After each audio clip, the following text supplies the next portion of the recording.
Difficulties in barter system के बारे में हम डिस्कस करने वाले हो।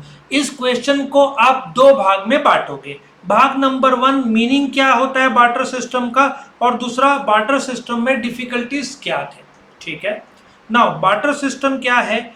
It refers to the exchange of goods for goods. आप ऐसा सोचो, मैंने आपसे मैगी लिया, मैंने आपको पार्ले जी दिया। सो गुड्स लेना और गुड्स देना, ये क्यों शुरू हुआ?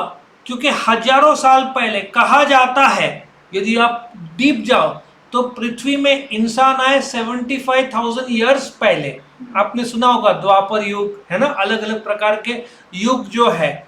तो 75,000 पहले मार्स, बोलते ना, मार्स के कुछ लोग भारत वर्ल्ड में आए और फिर वो सृष्टि में जिंदगी शुरू हुआ। वो अलग कहानी है, पहले मछलियां आए और वो सब, हम उसमें नहीं जाएंगे। वो इवोल्यूशन ऑफ जिंदगी है, ओरिजिन ऑफ स्पीसीज। लेकिन आप सोचो, धरती पे लोग आए, आप और मैं उस जन्म में आदिवासी के रूप में होंगे, कंस्ट्रक्शन कुछ नहीं होगा, जंगल होंगे, नदियां होंगे, समुद्र होंगे। तो उस समय जीवन शैली में सबसे इंपॉर्टेंट क्या था? पानी और फल फूल। लोग हमेशा सब नदी किनारे ही बसते क्यों है? क्योंकि पानी जिंदगी का मेन जरूरत है। तो उस समय यदि मुझे सपोजिटली एक आदमी मेहनत कर रहा है, थोड़ा बहुत खेती बाड़ी कर रहा है, थोड़ा फ्रूट्स निकाल रहा है, मैं थोड़ा वेजिटेबल निकाल रहा हूँ, कोई गेहूं निकाल रहा है। सो इसमें सबसे पहले प्रॉब्लम क्या होता था? Lack of double coincidence of wants. ऐसा सोचो कि मेरे पास कपड़ा है, ठीक है, मेरे पास एक छोटा सा कपड़ा है, मैंने जो सिया है। मुझे चाहिए चावल, आपको चाहिए कपड़ा, मेरे पास है कपड़ा देने के लिए, बट आपके पास है गऊ, तो मैं आपको दूंगा नहीं, तो मैं दूसरा ढूंढूंगा। अच्छा, दूसरे के पास चावल है, वो बोलता है मुझे चावल नहीं गऊ चाहिए, ये तो लव ट्रायंगल हो गया, प्रॉब्लम हो गई। So lack of double coincidence of wants मतलब मुझे जो चाहिए सामने वाले के पास होना चाहिए, सामने को जो चाहिए मेरे पास होना चाहिए, दोनों का लेन देन फिर पूरा होगा। या प्रॉब्लम यह है कि मैं दे सकता हूँ गुड्स, कपड़ा, लेकिन मुझे जो चाहिए चावल किसी और के पास है, उसको जो चाहिए आपके पास है, तो ये ट्राइंगल में फंस जाते हैं, कई ट्रांजैक्शन कैंसिल होते हैं। ना आपको इसमें दो भाग में बांटना है। पहला भाग कैसे कि ये प्रॉब्लम है, मुझे चाहिए चावल, आपको कपड़ा नहीं चाहिए, आपको कुछ और चाहिए। पैसे ने प्रॉब्लम कैसे सॉल्व कर दिया? मैं आपको 50 रुपए दूंगा, चावल दूंगा, प्रॉब्लम सॉल्व। आपको गहू चाहिए, उसके पास जाओ, 100 रुपया दो, गहू ले लो, प्रॉब्लम सॉल्व। लेकिन उस समय करेंसी अंडर प्रिंटिंग नहीं थे। प्रिंटिंग तो 1000-1500 साल पहले सोचो करेंसी आया होगा। So lack of double coincidence of want मतलब दो पार्टीज है, दोनों पार्टीज के पास एक दूसरों की जरूरत पूरे होने वाले सामान होने चाहिए। कई बार एक पार्टी के पास होगा जो दूसरे पार्टी के पास है, लेकिन दूसरे पार्टी को चाहिए कुछ और, बड़ा कंफ्यूजन क्रिएट हो जाता। समझा पहला नंबर का पॉइंट? या ऐसे सोचो, आपको खेलना है पबजी, ठीक है, बट सामने गेम है कौन सा? अलग गेम है। कौन सा गेम है बताओ, कोई गेम का? वैलोरेंट, ठीक है, और सामने वाले को वैलोरेंट खेलना है, ठीक है, लेकिन एक्सचेंज नहीं हो पा रहा है, दोनों को खेलने के अलग गेम्स, तो टीम नहीं बन पा रहा है, वो बात है, तो दो लोग को अलग लोग ढूंढने पड़ेंगे। दूसरा, lack of common measure of value. अब सोचो, आप हजारों साल पहले चले जाओ, जंगल है, बाजू में नदी है, आपके पास बकरे हैं, एक बकरी है, सामने वाले के पास गाय है, आप मेजर कैसे करोगे? समझ में आ रहा है? आज मेजरेबल आसान है, गाय 1 लाख रुपए किलो, किलो नहीं, 1 लाख रुपए की एक गाय मिलती है, बकरा हो सकता है 5-10-15 हजार का जाए। So what is measure of value? So मेरे पास गाय है तो मैं बोलूंगा भाई तू 10 बकरे दे, तो क्लियर होता है हिसाब।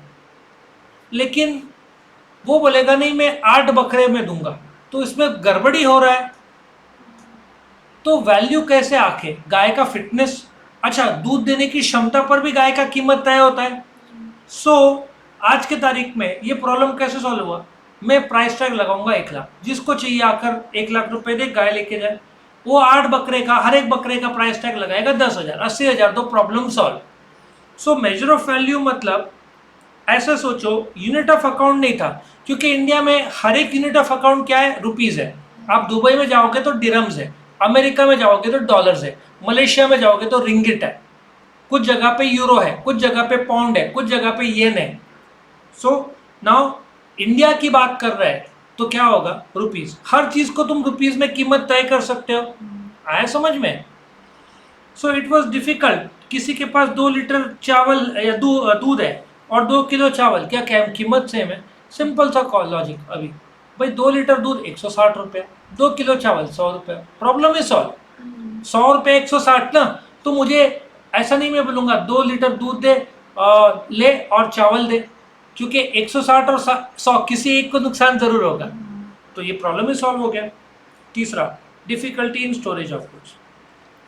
आप हजारों साल पहले चले जाओ, उस जमाने में जो मोर पंख ले लो, फ्रूट्स लो, वेजिटेबल्स लो, ये पैसे का रूप लेता था, बट इसको स्टोर करने का एक प्रॉब्लम था, ये पेरिशेबल है, खराब हो जाएगा। सो आज आपके पास 500 रुपए का एक नोट है, आपने कबाट में रखा, 1 महीने बाद 500 का वैल्यू 500 ही रहेगा, नोट बराबर है। लेकिन उस समय आपने 5 किलो में भी गेहूं रखा या प्याज रखा, या प्याज तो जाने तो टमाटर रखा, 1 महीने बाद टमाटर खराब हो जाएगा। सो उस समय स्टोरेज का प्रॉब्लम क्यों था? क्योंकि पेरिशेबल चीज़ें हैं, आप स्टोर करोगे तो वो खराब हो जाएंगे। दूध, एग्स, अंडे का लाइफ 8-10 रहता है, फिश तो गर्मी में तो 2-3 दिन में ही खराब हो जाए। फ्रिज था नहीं उस जमाने में, कोल्ड स्टोरेज में रख नहीं सकते थे। सो आज के टाइम में ये स्टोरेज कैसे प्रॉब्लम सॉल्व हुआ? 2 प्रकार से। पहला, मैं नोट घर पे रख सकता हूँ और ज़्यादा पैसा हो तो बैंक में रख दूँ, बैंक में भी तो स्टोरेज पॉसिबल है, तो ये प्रॉब्लम पैसों ने सॉल्व कर लिया। चौथा, indivisibility of certain goods. Again simple सा है, मेरे पास एक भैंसा है, सामने वाले के पास ये है, बकरे हैं। अब मुझे एक बकरा चाहिए, बट मेरा भैंसा तो बड़ा है मैं ऐसे नहीं बोल सकता भैंसा का पुछड़ी ले और 5 किलो चावल दे, पॉसिबल नहीं है, क्योंकि इनडिविजिबल है। सो आज के तारीख में तुम बोलते ना, कीमत है भैंसा 2 लाख रुपया, बकरा 10,000 रुपया, तो छोटा है तो 10,000 तो मैटर सॉल्व। लेकिन मेरे पास भैंसा है, मुझे एक बकरा चाहिए, बट मेरे पास पूरा भैंस है, या मेरे पास गाय है, गाय माता जो हम बोलते हैं, तो हम कैसे मैं हिसाब लगाऊं? मुझे सिर्फ गाय चाहिए। अब गाय को छोटे छोटे भाग में नहीं बांट सकते, क्योंकि उनका गाय का जिंदगी खत्म हो जाएगा, फिर कैसे डिवाइड नहीं कर सकते ना। उसी प्रकार तुम बकरे को कैसे डिवाइड करोगे?